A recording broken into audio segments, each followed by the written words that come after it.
penúltima estación de este recorrido por el primer cuarto de siglo, Narramesta 25, los relatos del primer cuarto de siglo.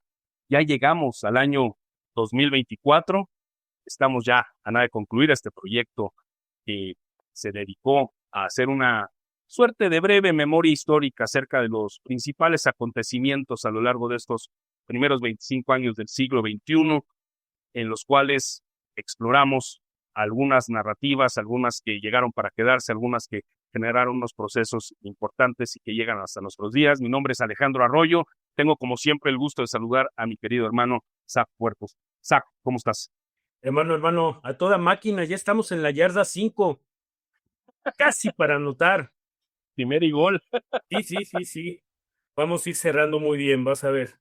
Así es, y esta es la penúltima, como decíamos, estación año 2024, de un año, como lo hemos también venido diciendo en cada uno de los episodios, cada año tiene una multiplicidad de eventos o acontecimientos francamente relevantes. Sin embargo, bueno, abordarlos todos en un episodio de un podcast nos llevaría demasiado tiempo, nos encantaría, pero en mérito de su tiempo y de su disposición, seleccionamos por ahí un par, tres quizá, por cada episodio. En algunos verdaderamente hemos sido monotemáticos, tenemos que decirlo, pero siempre con la intención de abordar y aportarles a ustedes algunos ángulos distintos en torno a estos acontecimientos. Hermano, el 2024 no estuvo exento de, por ejemplo, a nivel internacional, siguieron las crisis humanitarias y tensiones globales derivadas de conflictos, migraciones, seguridad internacional, por ejemplo. Por la parte de la cultura pop, bueno, pues fenómenos masivos en streamings y redes, con revuelos de cualquier cantidad de películas, series y deporte shows, hasta en el mundo científico, que en ese 2024 dio a conocer el primer mapa completo del cerebro de un adulto. Drosophila melanogaster, mosca de la fruta, le llamaron los científicos, que publicaron el conectoma con menos 140,000 neuronas y más de 50 millones de sinapsis en un evento que francamente ha sido espectacular desde en ese ámbito, y que bueno, pues ameritaría también un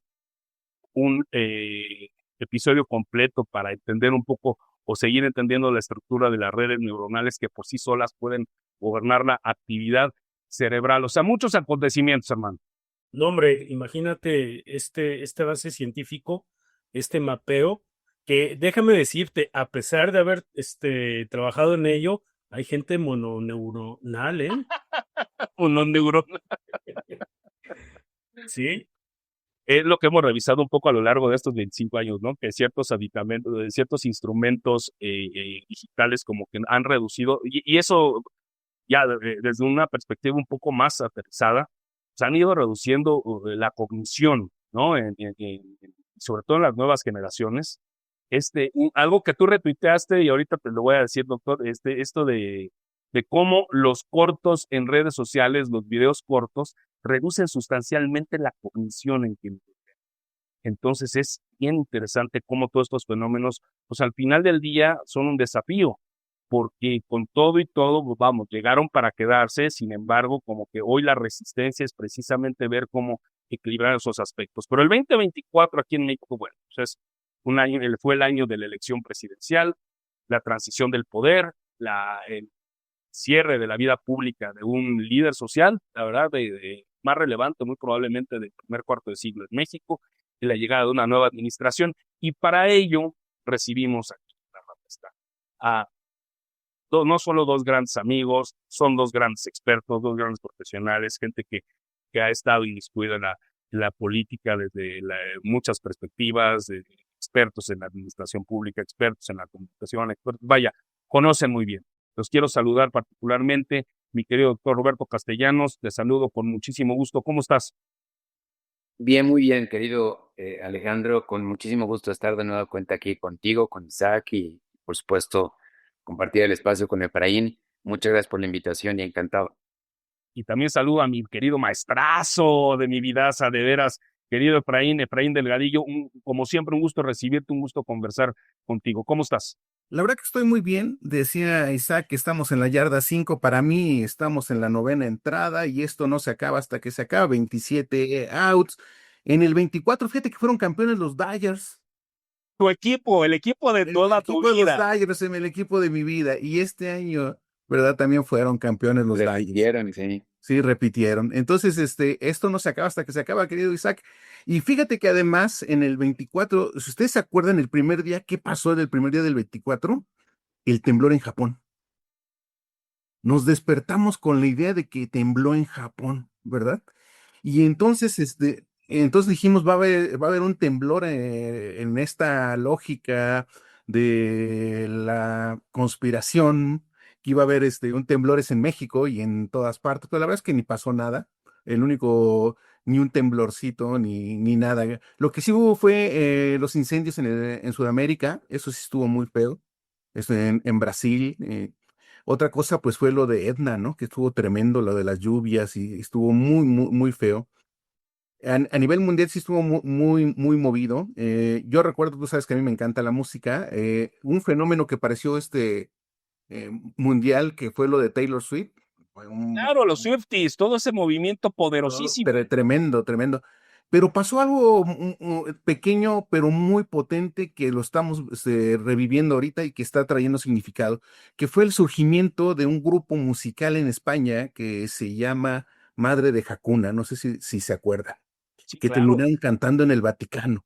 Sí, Sacaron su disco El Huracán y viene esta parte nueva del nuevo catolicismo en España, en Corea, en Japón, en Italia, ¿verdad? Que llenan estadios, que vino el padre Guillermo hace un mes a Puebla con DJ, es una cosa tremenda. Y digo, durante el 24-25 hubo un mayor número de bautizos nuevos en España de jóvenes y en otras partes del mundo. Es importante el tema musical, es realmente interesante. Pero regresando a nuestro país, era el año cero. ¿Qué íbamos a hacer antes y después de Andrés Manuel, el el antes y el 24? después de Andrés Manuel, ¿Qué íbamos a hacer exactamente. antes y después de Andrés Manuel? Pues nosotros los que estuvimos de este lado, los que estuvimos en esta parte, teníamos varias cosas. La primera, miren, en el 2018, para serles sincero, lo que pasó con Andrés Manuel, que arrasó, fue la continuación de la campaña permanente. ¿Cuál es el problema de la campaña permanente, según yo, de que milito de este lado? Que la campaña permanente te ofrece un futuro.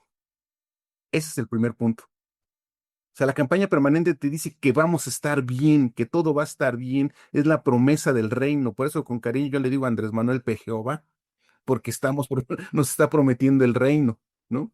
Pero además es un reino que empezó con dos cosas, que es preguntándonos qué es lo que queríamos. Y nos preguntó, si ustedes se acuerdan, esencialmente, número uno, lo del aeropuerto, la famosa consulta del aeropuerto. Ahí empieza Andrés Manuel. Y después, ¿qué nos dice? Si metemos al bote a los presidentes, a los expresidentes. Yo fui disciplinada, ordenadamente y voté porque se llevaran, pero sigo esperando los resultados, ¿verdad? Por eso digo que estamos en campaña permanente. Yo voté hace unos años para que se enjuiciaran a los expresidentes y no ha empezado ni un solo juicio. Ya cambiamos de fiscal, pero de presidentes no hablamos nada. El otro ¿Cómo tema les fue quitó las pensiones? exactamente, el otro tema fue la revocación del mandato. El otro tema fue la revocación de mandato. Y un tema que es el día de hoy, que es este 6 de diciembre, Andrés Manuel empezó a convocar a las movilizaciones muy al final de su gobierno. No sé si se acuerda. En el 24 tuvimos tres movilizaciones importantes en apoyo a Andrés Manuel. Al principio del gobierno no teníamos movilizaciones. Claudia, rompiendo ese modelo, está movilizando a la gente desde el primer año. Eso parece un detalle menor, pero no es un detalle menor. El otro tema que hay que entender, por ejemplo, es que Andrés Manuel hizo lo que no pudo el PAN en sus dos sexenios. Uno, el modelo corporativo y clientelar del PRI funcionaba por dos cosas. La primera, está organizado en sectores, el sector obrero, campesino y popular, ¿verdad? Que te permitían ser una cadena de transmisión de las demandas y de los descontentos populares. Eso no te permitía. Pero por otro lado, te permitía la movilización electoral y la movilización como la del día de hoy para el apoyo del presidente en turno. O sea, con los grupos organizados del PRI eran los responsables de movilizar a las personas que llenaban los zócalos y llenaban los palacios municipales y las plazas públicas municipales. Andrés Manuel, el primer gran hecho que hizo, que parece poco, fue, dice la gente, los programas sociales. Pero los programas sociales tienen dos componentes fundamentales. Uno, que lo entregan directamente a las personas, por lo tanto no necesitas un intermediario. Por lo tanto, el modelo corporativo y clientelar ya no funciona. Y eso se vio en las elecciones intermedias de cuando llega Andrés Manuel. ¿Por qué? Porque ya no necesitas a los grupos corporativos, como son taxistas, sindicatos, a esos grupos corporativos me refiero, a la CTM, a la CNC, a todos esos grupos ya no los necesitas. Pero en política no desaparecen los grupos, los sustituyes. ¿Y con qué los sustituyó Andrés? Con los servidores de la nación. Un propio grupo que además es pagado por el Estado, que es pagado por ustedes y por mí, ¿verdad?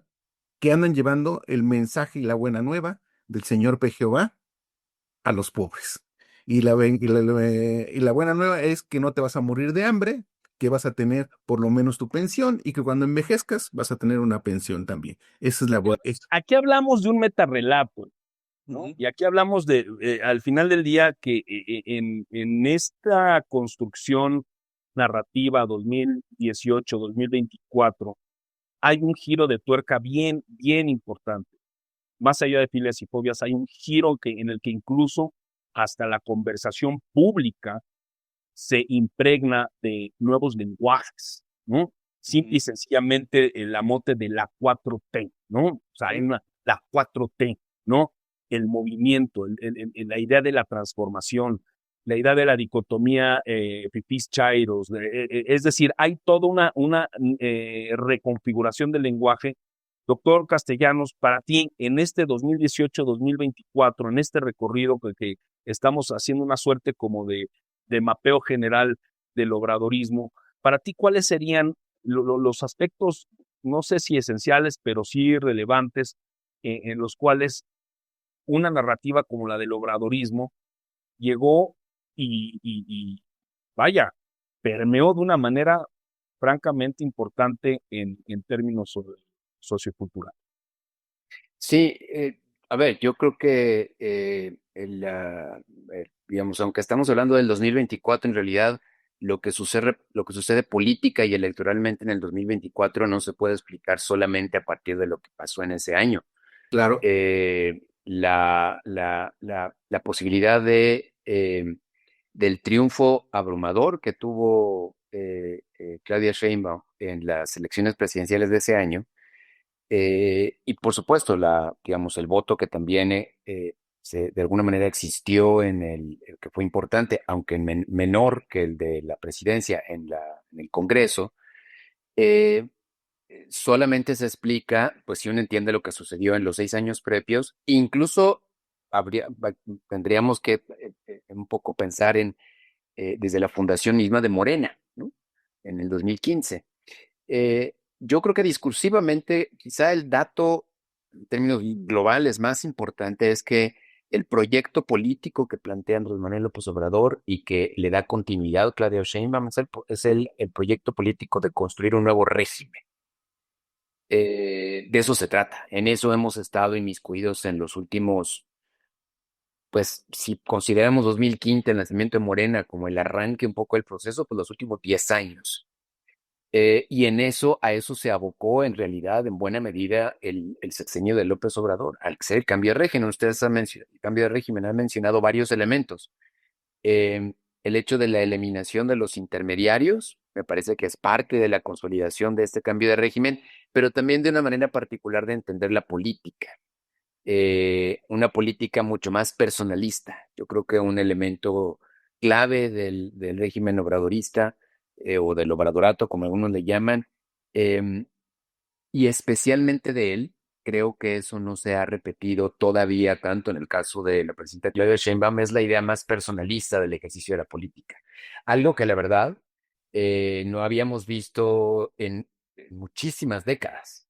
Probablemente, de hecho, quizá forzando a lo mejor un poco el argumento, pero más allá del imperialismo sexenal, que era el priismo, ¿no? Era la existencia de un gran Tlatoani o un gran mandamás, que era el que un poco pues, controlaba, aparentemente, aunque sabemos que eso nunca fue del todo cierto, pero por lo menos había la sensación de que el presidente era el que tenía el control del país durante 6 años, pero nada más durante 6 años. Había de cualquier manera una serie de instancias y de estructuras, una infraestructura institucional que se fue consolidando, en buena medida para permitir que tuviera movilidad el régimen, digamos, el cambio de poder. Bueno, a mí me parece que con la llegada, y esto es, digamos, desde la creación misma del Partido de la Revolución, el Partido Nacional Revolucionario en el 29, un poco la idea de desaparecer caudillos, esta idea de calles, de abandonemos la era de los caudillos e iniciemos la era de las instituciones. Yo creo que con la llegada de López Obrador, aunque no es el abandono de la institución, de las instituciones, pero sí es la, digamos, reinterpretación o la resignificación de esta idea de que un personaje con la fuerza, con el arrastre, con el liderazgo de López Obrador era el que representaba a todo el movimiento, ¿no? Entonces creo que ese es otro dato importante de la época. Insisto, no me parece que ese estilo, esa aproximación a la política se haya trasladado por completo ahora con la presidenta Claudia Sheinbaum. Creo que los rasgos, los atributos, las características y uno en otros son muy diferentes. Pero creo que ahí hay otro elemento importante y que abona este tema de que no haya intermediarios.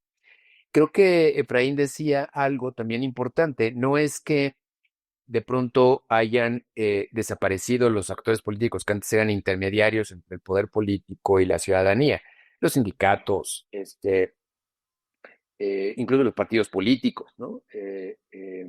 Las organizaciones de la sociedad civil, las organizaciones barriales o comunitarias. Todas estas instituciones, justo al hablar y al iniciar un cambio de régimen, comenzaron a reconfigurarse.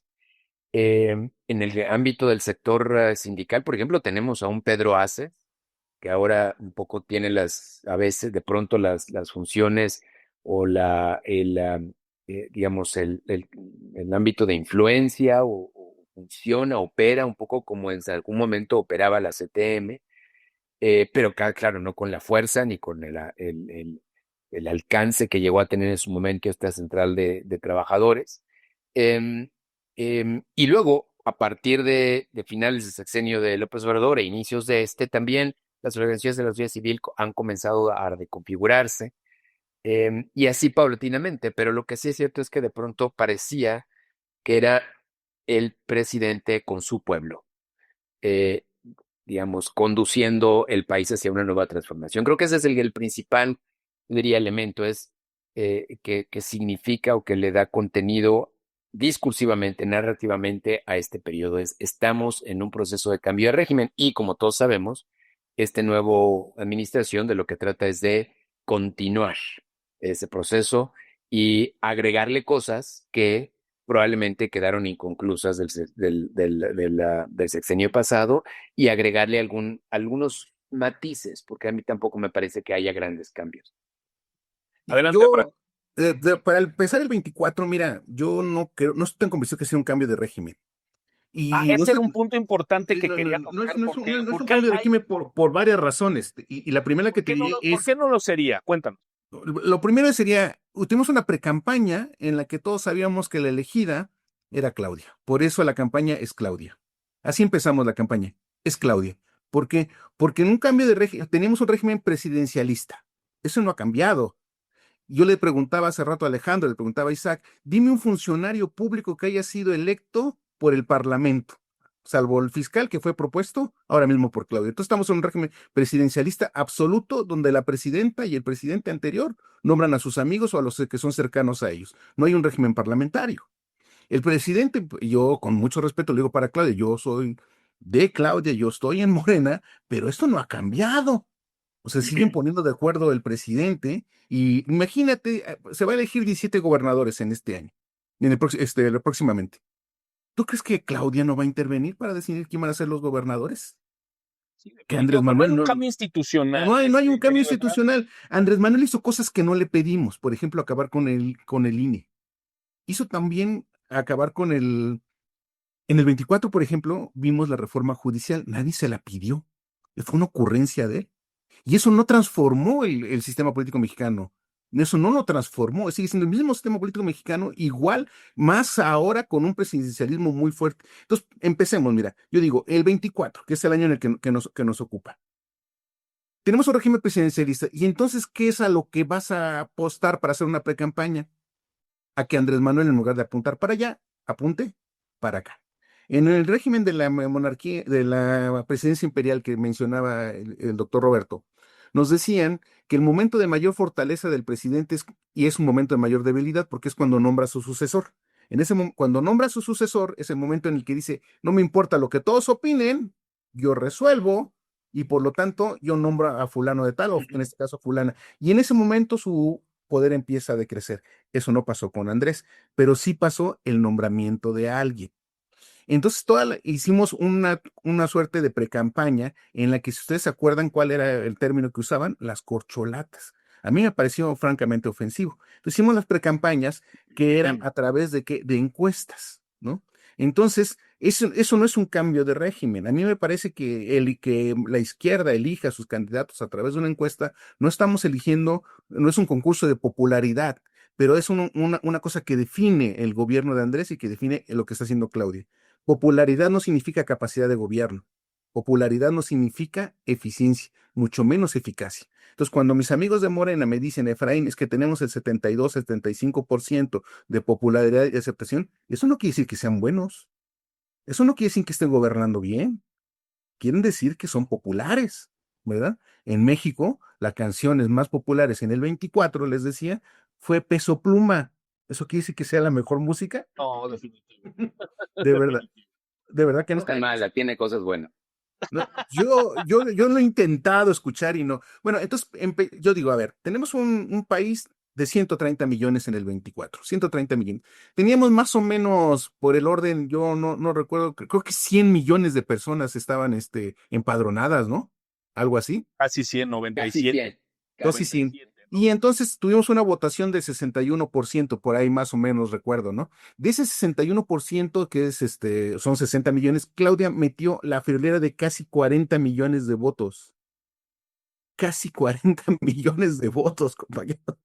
Es una locura. O sea, Claudia metió 35 millones, pero es un montón. Xochitl metió menos de la mitad, metió 16. Y por ahí, Maínez metió por ahí no sé, no recuerdo, creo que 6 millones de votos, una cosa así. Y eso nos llevó a tener una cosa muy grande que es que Morena se hizo del Senado, ¿verdad? Porque se acuerdan que tenía Morena el Senado con su ayuda del Verde y del PT, y muy reducidamente quedó el PAN y el PRI quedaron muy reducidos, y en la Cámara de Diputados igual. ¿Eso qué significó en términos reales? Significó que el grupo gobernante de Morena tenía la mayoría de gobernadores, la mayoría de presidentes municipales de este país, las dos cámaras, la federal, tenía por lo menos 27 cámaras locales, es decir, que controlan todo. ¿Qué les faltaba? Sí, fue aplastante, La aplastante. Esa Suprema es la Corte de realidad. Justicia. Entonces, ¿qué veo yo? Si nosotros estamos de acuerdo de que Andrés Manuel nos llevó a esta práctica del referéndum, ¿qué hizo? Enseñó a votar a la gente también. Enseñó a la movilización. Por eso el voto corporativo y clientelar es tan importante. Por eso es importante que lleven hoy a la gente al Zócalo, porque no desmovilizas a la base. La sigues entrenando para la campaña permanente, que es lo que yo les platicaba.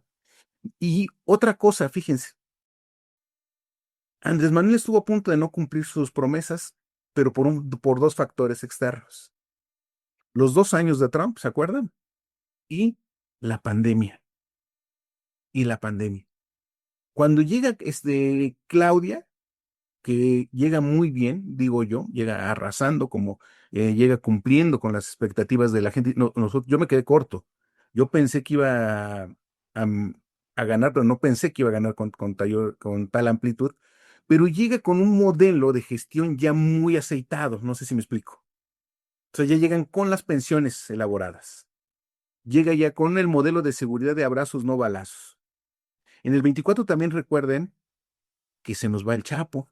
Ahora nos enteramos de que hubo un acuerdo, ¿verdad? Pero dicen que no. Entonces se nos va el Chapo. También ese dato no es menor, también es muy importante. También es muy importante. Entonces se va el Chapo, viene la reforma judicial, viene el nuevo modelo. ¿Y cuál es el único crítica que hace veladamente Claudia respecto al gobierno de Andrés Manuel en el 24? ¿No se acuerdan? Las medicinas. Cuando propone un nuevo modelo de cómo vamos a distribuir las medicinas, porque todo lo demás es la continuación del modelo. Por eso yo no veo un cambio de régimen. Yo no estoy No, diciendo, a lo mejor nos referimos al tema de cómo se fue construyendo, para bien o para mal, ojo, el 97-2018, en una serie digo, de bote pronto, organismos autónomos, un INE ciudadanizado, etcétera, etcétera, a una reconfiguración bajo su idea, más allá del bien y del mal, me refiero, una idea muy particular de un institucionalismo distinto. Y a la verdad, una cosa es un sistema, el sistema, como bien apuntas, presidencialista, que nos mantenemos en ese sistema presidencialista, ¿sí? Y otra cosa es el régimen en tanto maniobra institucional en torno precisamente al sistema. Pero más allá de eso, ¿sabes cuándo fue la última vez que el presidente de la República tuvo tal control del Congreso en México? fue con Cedillo 94-97. Antes, ¿No? ¿Fue antes? De la Madrid.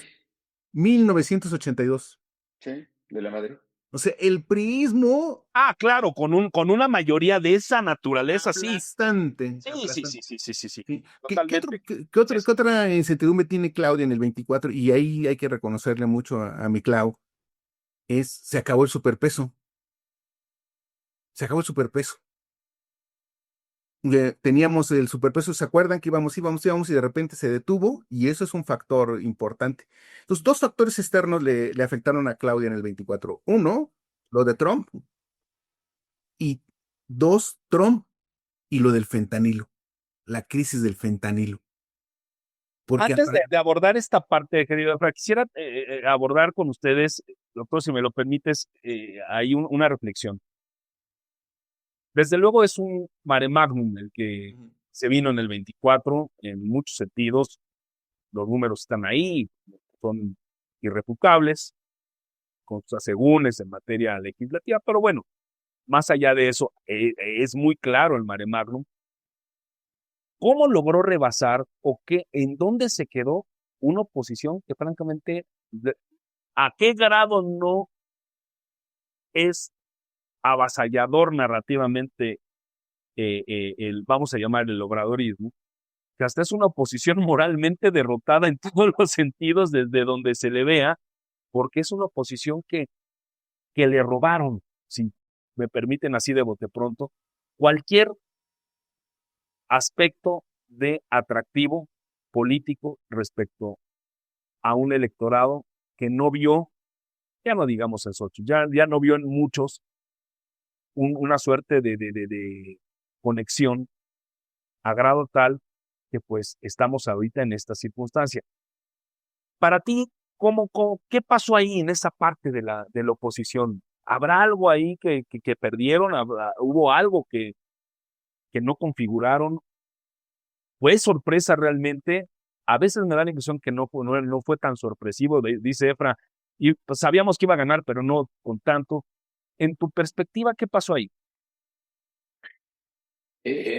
A ver, yo te diría, de nuevo, Alejandro, que a mí me parece que no podemos entender lo que ha pasado ahora sin entender también lo que ha pasado en los últimos, por lo menos 20 años, y especialmente con la oposición. O sea, recordemos que la oposición, especialmente el PRI, el PAN y en su momento el PRD, digamos, cuando todavía era un partido vigente, eh, eh, que existía, era una oposición que traía una estela, una carga muy pesada sobre todo de corrupción, pero también de una profunda incapacidad para poder dar resultados.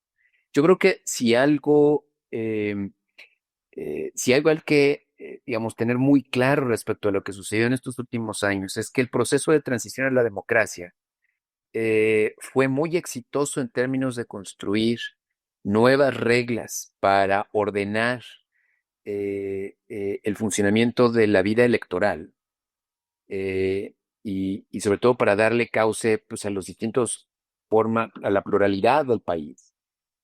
Lo que no ayudó, y probablemente porque no puede hacerlo, porque no, digamos, le falta otra parte, es que lo que no ayudó, lo que no facilitó tampoco, fue generar las condiciones y las posibilidades para que mejoraran las condiciones de vida de la población, la dimensión más de orden social, ¿no? Es ahí donde tenemos un problema estructural muy serio de muchas décadas. Y que por cierto tampoco se ha resuelto del todo, a pesar de que los niveles de crecimiento salarial son notables y que su efecto en términos de reducción de la pobreza son muy significativos y muy importantes. De cualquier manera, seguimos teniendo problemas serios. Ahora algunos agravados con temas de acceso a servicios de salud o con desconocimiento de cuáles son, por ejemplo, cuál es el estado de la calidad de la educación, por mencionar solamente dos datos. Pero creo que la oposición tiene esa carga y la oposición además nunca ha hecho todavía un ejercicio claro de hacerse responsable de lo sucedido, porque no quiere, porque sabe que eso, o que tiene el temor, me parece, creo que eso puede significar agudizar su crisis. Y entonces le ha sido muy difícil reconfigurarse. Y la otra es que es muy difícil cuando tienes del otro lado a un movimiento, a una estructura que no nada más controla la narrativa, sino controla también muchas de las instituciones ya también. Y es ahí donde me gustaría regresar al tema del recambio de régimen. Yo sí creo que discursivamente, sin lugar a dudas, ese es el ánimo. Tenemos que cambiar el régimen político porque el que teníamos antes no existía. Obviamente, ni el 2018 ni el 2024 han significado ya de suyo el cambio automático o el cambio de régimen. Pero sí me parece que ha habido un proceso gradual de modificación. Pensemos algunos ejemplos. Pensemos en la estructura de pesos y contrapesos que veníamos construyendo, insisto, en los últimos 30 años. Los órganos constitucionales autónomos, destacadamente, eh, eh, con esta nueva gestión, bueno, no solamente la de la presidenta Sheinbaum, sino también la del presidente López Obrador, lo que fuimos viendo paulatinamente es un proceso de concentración del poder político. Yo creo que digamos, la cúspide de ese proceso en buena medida es la elección por vía popular del Poder Judicial, que incorpora al Poder Judicial en una lógica electoral que le puede facilitar a Morena, como de hecho le facilitó. ¿Qué son los acordeones sino un instrumento que le permite el control para elegir a los jueces que finalmente fueron electos, ¿no? En- para tener ese control y para tratar de concentrar crecientemente ese poder político. Yo creo que, y en eso coincido también, me parece que, y además es un componente que me parece que es parte de este proceso paulatino de cambio de régimen. Vamos a ver si se consolida, esa es otra historia. Vamos a ver si realmente sigue avanzando o no, porque tampoco es que sea tan fácil, digamos. Ha habido la pandemia, y Estados Unidos sigue estando presente como un actor central que puede representar, digamos, probablemente no sé si un obstáculo, pero por lo menos sí una serie de restricciones para libremente tomar otras decisiones que pueden consolidar ese régimen. Pero sí me parece que el ánimo de construir un régimen más de orden, no tanto representativo, sino más de tipo plebiscitario, creo que es parte de la lógica misma de este proceso político en el que hemos estado participando. No solamente es la idea de hacer llamados al voto popular, el aeropuerto, la revocación de mandato, la consulta se acordarán aquella consulta popular que no sirvió de nada, más que para gastar muchos recursos, para enjuiciar a expresidentes. La primera vez se utiliza esta figura de consulta popular. em, y ahora la elección del Poder Judicial, todos son ejercicios, bueno, a mí me parece que las mañaneras son parte de este gran paraguas, de esta idea plebiscitaria del ejercicio del poder político, en Es donde correcto. lo importante es la relación directa entre mi base, el pueblo y el líder o la lideresa. Eso es lo que importa más, no la representación, porque además, como está tan contaminada, como todos sabemos, y las encuestas además lo muestran muy claramente, eh, eh, que hay la peor opinión respecto de del poder legislativo, respecto de los partidos, etcétera. Entonces, lo que importa, lo que pesa más bien es esta otra relación que se pueda construir entre la autoridad más importante, el presidente o la presidenta, y el pueblo. Entonces, creo que son datos, indicios que sugieren que hacia allá hay interés de que se caminen las cosas. Todavía no estamos probablemente plenamente en ese régimen, pero yo creo que sin lugar a dudas ese es el ánimo y esa es la intención. El dato más reciente, y hablando de estos pesos y contrapesos, que profundiza ese proceso de cambio, no que antes no fuera así también, ¿eh? O sea, digo, por lo menos en este dato, el elemento que voy a mencionar, que es el tema de la fiscalía, no es que antes hubiera una completa autonomía de la fiscalía, pero creo que la forma en la que se llevó a cabo el proceso de cambio, la salida de Gertz Manero, la entrada de Ernestina Godoy, y el hecho mismo de cómo se anticipa que puede ser esa relación de la fiscalía con la presidencia de la República, creo que nos confirma que los pesos y los contrapesos han dejado ya de importar, pues, ¿no? O sea, la lógica comienza a ser otra. Y esa lógica de pesos y contrapesos estaba muy construida, muy bien articulada, vendida, armada desde finales de los 90 y por lo menos la primera década del siglo. Comenzó a perder eficacia, importancia, relevancia, interés porque dejó de ser justamente eficaz y los niveles de inseguridad, los niveles, digamos, la problemática generalizada con temas que podrían atender estos actores autónomos, pues dejó de ser notoria y por lo tanto también encontró ahí terreno fértil el surgimiento del movimiento que surgió y que enarboló López Obrador y después Claudia Sheinbaum. Oye, Efra, gracias, doctor. Y Efra, en esta construcción narrativa, más allá del obradorismo, de Sheinbaum, de la 4T, toda narrativa construye un conflicto, ¿no? Siempre pone sobre la mesa un conflicto, un antagonista, ¿no? Eh, es, ¿Cómo ves este tema de los antagonismos que tiene precisamente eh, la 4T? Es decir, ha construido una serie de la ultraderecha, algunos personajes. Esto es más, ¿cómo lo ves tú? Que tienes Yo, esa yo, perspectiva. ¿Es verdaderamente una convicción? ¿Es parte de este entramado para seguir generando este respaldo que es muy claro, popular que se tiene? ¿Cómo funciona desde esa perspectiva estos antagonismos? yo estoy muy de acuerdo con lo que dice Roberto, ¿eh? Y de hecho le agradezco ese tema.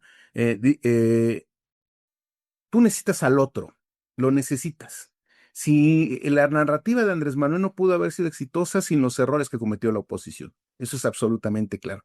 Mira, cuando nosotros empezamos la elección con Andrés Manuel, y estoy hablando de 2018, teníamos tres grupos bien identificados, que son los que estaban hasta la madre, por decirlo someramente, los que ya esto ya no podemos estar peor y que venga lo que sea, los que son de Andrés Manuel y los que iban a darle la oportunidad, nos iban a dar la oportunidad, a ver, vamos a probar algo distinto. Y estaba la oposición, que es un grupo aparte. Entonces, con el tiempo fuimos avanzando que los que estaban hartos dijeron, pues estamos mejor. Y los que estaban con Andrés, Andrés todos los días en la mañanera nos decía, no, ya no les hablaba a los otros, ya nada más les hablaba para dar línea a sus huestes. Entonces, estos terminaron siendo un solo grupo. Entonces, ya nada más quedaron dos grupos, que es los que están con Andrés y los que estaban un poco dudosos fueron poco a poco desapareciendo para quedarse en el grupo de Andrés o en contra de Andrés. Entonces, Andrés empezó con tres grupos, pero terminó con dos, que son los que los apoyan y los que están en contra de él. El problema está que como Andrés empezó a tener cada vez enemigos más pequeños, ¿qué tiene que hacer en la narrativa? Nosotros habíamos platicado el tema de que Andrés Manuel es el recorrido del héroe. Andrés Manuel es un héroe mitológico que se regresa a Macuspana y ahora ya su pueblo de Palenque, como si fuera la Ilíada, ¿no? Regresó después de haber hecho y salvado al mundo, escucha, y solamente puede regresar si los dioses del Olimpo lo llaman. Esa es la historia de Andrés Manuel. Él mismo se cree ese personaje, él mismo se cree esos enemigos. Por eso, si yo estoy escuchando un poco aquí, me están mandando mis amigos, un poco Claudia vuelve a decir que no nos van a vencer. No nos van a vencer. La pregunta es, ¿quién nos quiere vencer? O sea, ¿realmente Guadalupe Acosta con sus 180 asambleas o empresario son un riesgo para la democracia? ¿Son un riesgo para la 4T? No, entonces la narrativa es, estás conmigo, estás contra mí, por lo tanto, necesito inventar un enemigo que puede ser a veces exterior, ¿verdad? Que puede ser Trump, o a veces el enemigo interior. Pero en realidad no hay el enemigo interior al cual no estamos enfrentando es la inseguridad. Por eso es importante el 24, porque tuvimos la crisis de fentanilo. Si ustedes recuerdan, tuvimos además casi 1 millón de personas de México migraron hacia Estados Unidos por la inseguridad. De eso no hablamos en Morena. 1 millón de personas migraron por inseguridad. El día de hoy, en Estados Unidos hay 4,5 millones de michoacanos. ¿Saben cuántos millones de michoacanos hay en Michoacán? 4 millones. Es decir, nos tenemos la misma cantidad de michoacanos en Estados Unidos que acá. Y por otro lado, ¿se acuerdan ustedes de la crisis de migrantes que tuvimos en el sur del país, con Guatemala? De eso no hablamos, porque ese es el enemigo real. El enemigo real que tenemos es la inseguridad. Y de repente nos dicen, bajaron los índices. ¿Pero qué acaso no tuvimos lo del fentanilo? ¿Qué acaso no tuvimos lo del Mayo? ¿Qué acaso no tuvimos el asesinato de los presidentes municipales? Ese es el enemigo interior. Sin embargo, necesitamos un enemigo a modo. ¿Y cuáles son los enemigos a modo? Lo que es políticamente correcto, el buenismo, la mala bondad. Por ejemplo, las corridas de toros. Es la mala bondad. Los toros, los animales como nuevos ciudadanos. ¿Por qué es más fácil defender a un toro que hablar de los desaparecidos? Es más fácil defender a un toro que hablar de los feminicidios. Es más fácil defender a un toro, ¿verdad? Que decir que la política de abrazos y no balazos es un fracaso. Porque son luchas inocuas. Luchas que no nos van a causar daño y te dan la cosa que son modernos. Es más fácil decir, oigan, vamos a hacer la ciclovía en Tlalpan que decir, no estamos haciendo infraestructura vial real. Okay. Es muy bonito. Miren, por ejemplo, hoy, en este año, ¿verdad? Que existía el fondo para sustitución de unidades en México. ¿No tenemos acaso una presidenta que es ecologista, doctora en medio ambiente? ¿Saben cuántas personas asistieron para sustituir sus vehículos, sus taxis de gasolina a eléctrico? Teníamos 450 millones de pesos, no se gastaron nada, nada, porque en realidad todo es discurso. En la estructura estamos creando un ídolo con pies de barro. Por eso Andrés Manuel es un héroe. Por eso es el Sísifo que sube, pero nunca termina de llegar. Es el Sísifo que está luchando, pero que siempre va a caer. Y va a caer fortalecido, va a caer dispuesto a dar una nueva lucha. Ese es el modelo que él mismo se inventó. Él es el modelo que él mismo se inventó. Y nosotros ¿qué hacemos? Pues nosotros tenemos que hacerle una narrativa para decirle, yo estoy con la 4T, pero me parece que es insuficiente lo que estamos haciendo. Me parece que es insuficiente lo que estamos haciendo en materia de seguridad. Me parece que es insuficiente lo que estamos haciendo en el manejo de la deuda interna. Me parece que es insuficiente lo que estamos haciendo en el combate a la pobreza. Me parece que es insuficiente lo que estamos haciendo para acabar con las situaciones de desigualdad de este país. Eso sí yo tendría que decirlo. O sea, yo tendría que decir, no estamos en riesgo. Yo tendría que decir que si queremos ser como este modelo de campaña permanente hacia el futuro, es decir, lo que estamos haciendo bien, lo podemos hacer mejor. Eso creo que yo. Eso lo haría yo. Dirían en Morena, no estamos en riesgo, pero estamos en deuda. Eso diría yo. Sí, no, o sea, iría más o menos por ahí, ¿no? O sea, un discurso distinto. Exacto. Vamos a ganar el 27 y vamos a ganar el 30, pero tenemos que ganarlo si hacemos mejor las cosas. Yo quisiera ya para ir perfilando el cierre, si me lo permites, hermano, un par de aspectos, tocarlo con ambos. El primero, si me pueden dar una reflexión, si son tan amables, es históricamente el ascenso de Claudia Sheinbaum a la presidencia, desde luego se habla por sí mismo, la primera mujer presidenta en este país.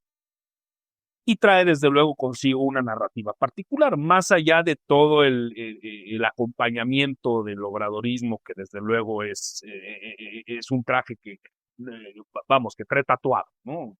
Eso per se, más allá de eso.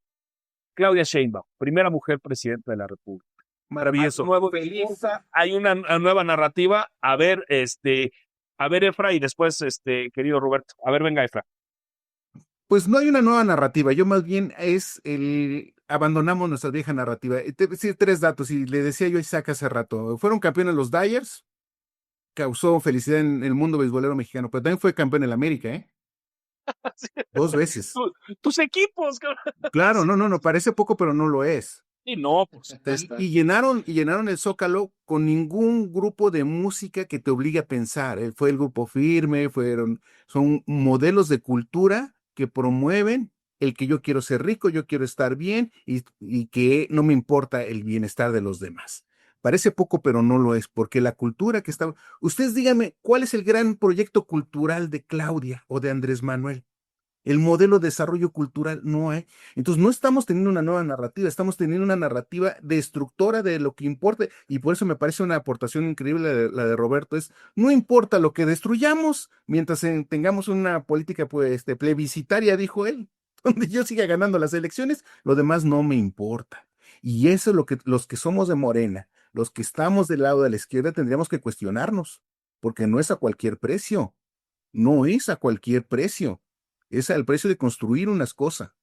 Eso me parece que es importante. Yo por ahí diría. Entonces, creo que es una nueva narrativa. No, yo creo que estamos usando las narrativas anteriores para justificar el hecho de mantenernos en el poder. Yo creo que en lo esencial el discurso político es básicamente el mismo.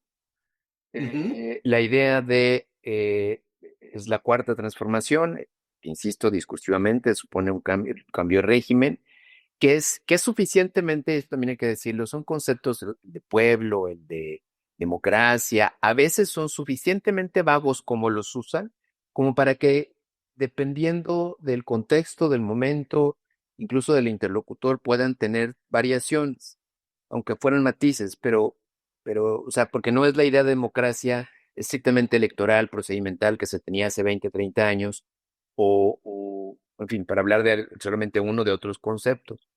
Entonces, yo creo que esencialmente es ese como el gran paraguas en el que estamos instalados, pero sí creo que hay unos matices. Tú mencionabas uno, Alex, esta idea de llegamos todas, es tiempo de mujeres, ¿no? Esa es una de las grandes banderas que tiene la presidencia, la presidenta de la República.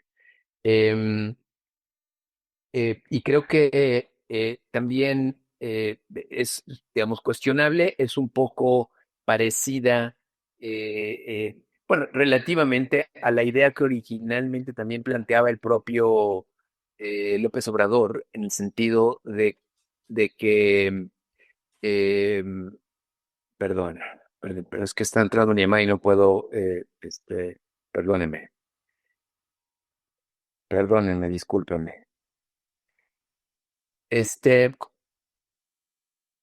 em, Entonces, no es un gobierno en el sentido feminista, aunque digan es que pues mujeres no es que haya feminismo. Entonces, creo que en eso hay que también tener, pues, de alguna manera, cuidado.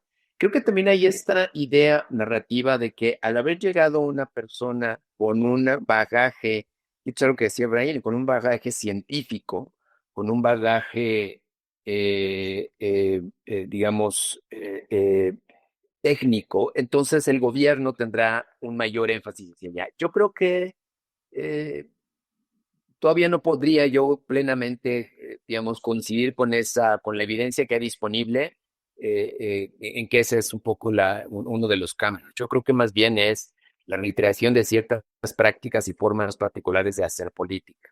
La existencia de, digamos, los servidores de la nación, el énfasis en el tema de lo electoral, creo que sigue estando ahí. El tema Hay una parte que sí me parece que podría ser diferente. Creo que al inicio de la conversación Efraín lo refería. Y es que López Obrador tenía un gran músculo fuerte de movilización ciudadana, de movilización social más que ciudadana. Y el propio López Obrador lo trataba de utilizar cada vez que le era posible, ¿no? ¿Cuántos informes, no? Nos cansamos de escuchar informes de gobierno o de ejercicios que supuestamente informaban. Por cierto, otro dato, eso no es rendición de cuentas, porque esa es la manera en la que rinde cuentas el que tiene el poder político, no el tipo digamos, de información, de de cuentas que le interesa a la ciudadanía. Por esencia, la rendición de cuentas, por lo menos en su sentido más tradicional, liberal, si ustedes quieren, es aquella ejercicio que proviene sobre todo desde la ciudadanía. Acá, todos los informes de gobierno que hemos escuchado tienen que ver más bien con la lógica de lo que la autoridad del gobierno le quiere decir a la ciudadanía. Entonces, pero sí me parece que ese músculo de movilización, si bien es cierto, Claudio Sheinbaum lo ha comenzado a utilizar un poco más, no es un músculo que tenga como con tan buena, digamos, eh, eh, pues tensión, no lo tenga tan ejercitado como lo tenía el propio López Obrador. Entonces creo que ahí también hay una diferencia significativa. Un poco discursivamente también creo que, por ejemplo, Claudio Sheinbaum habla mucho de prosperidad compartida. Cuando la lógica pues, esencial que tenía López Obrador no era de prosperidad compartida, sino es el pueblo va primero, ¿no? Y quizá la última diferencia que me atrevería a discursivamente, insisto, solamente a identificar es que López Obrador hizo mucho, desde inicios de su gobierno, hizo mucho énfasis en el tema de la austeridad republicana. Y creo que Claudio Sheinbaum, dado que toda esa lógica discursiva se ha ido institucionalizando bastante, ha sido menos insistente en ella, quizá porque ya está muy instaurada, pero ha sido mucho menos insistente en ese tema. No creo que no sea porque no lo considere importante, no le interese, sino más bien porque a lo mejor ya está suficientemente encarrilado. En fin, creo que ahí hay algunas diferencias, pero en lo sutil me parece que es la misma, en la continuidad pues de esa misma idea, de esa misma eh, digamos, narrativa, discurso político, pero además, eso sí, y con eso cierro mi comentario, con un conjunto de retos y desafíos muy diferentes a los que se presentó López Obrador. Yo creo que el más importante, o uno de los más importantes que va a venir, es la revisión del Tratado de Libre Comercio. Con un gobierno de Trump que está muchísimo más empoderado, muchísimo más consolidado, donde Trump aprendió mucho del primer gobierno y donde la capacidad también, la fuerza que tiene es muchísimo mayor. Y bueno, el otro gran reto que tiene, me parece, es el tema del crimen organizado.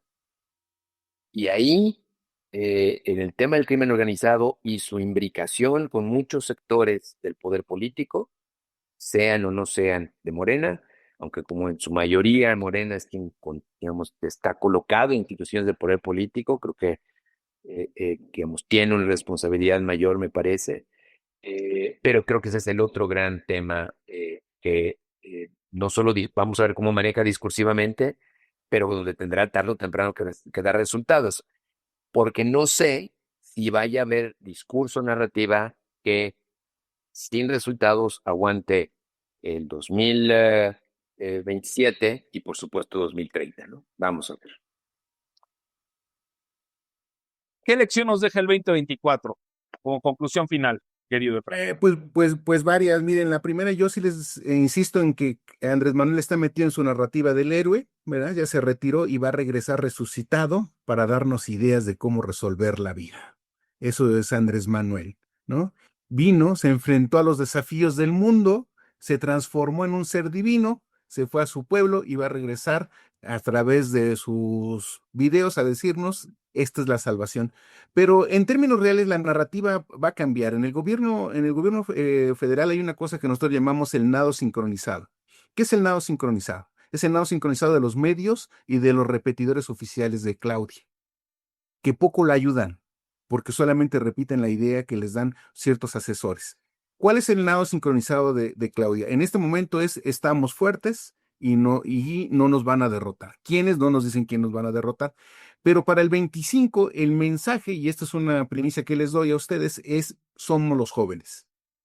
O sea, la fuerza de Claudia, si hoy mismo checan las redes sociales, es nuestra fuerza serán los jóvenes, porque le están apostando a este grupo de personas que ya que nunca conocieron al PRI, que no saben de la represión, ¿verdad? Y entonces aquí le están apostando a los que ya crecieron con la pensión alimenticia, a los que ya no tienen que mantener a sus padres, a sus abuelos, le están apostando a este grupo, no vayas a perder tus beneficios. No vayas a perder lo que la 4T te está dando. Por lo tanto, si ustedes piensan que decir que el PRI y el PAN es malo, no se preocupen. Lo que vamos a convencer a los jóvenes que Morena es bueno. Esa es la nueva narrativa y eso es lo que tenemos que tener cuidado. Por eso no hay música de protesta. Por eso no hay rock alternativo. Por eso van a volver a ganar los campeonatos que tengan que ganar. Por eso va a seguir haciendo el Bogueto, por eso va a tener siendo el Malilla, por eso van a seguir llenando el Zócalo, van a seguir haciendo cosas que ya no representan el modelo cultural de la izquierda. Y van a seguir defendiendo cosas que son inocuas, que no le hacen daño al modelo esa es la nueva narrativa.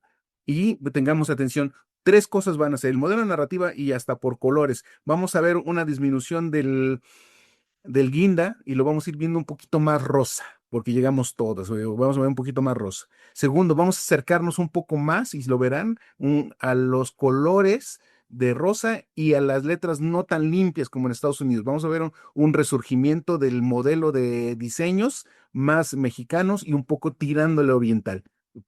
Van a tener esa atención.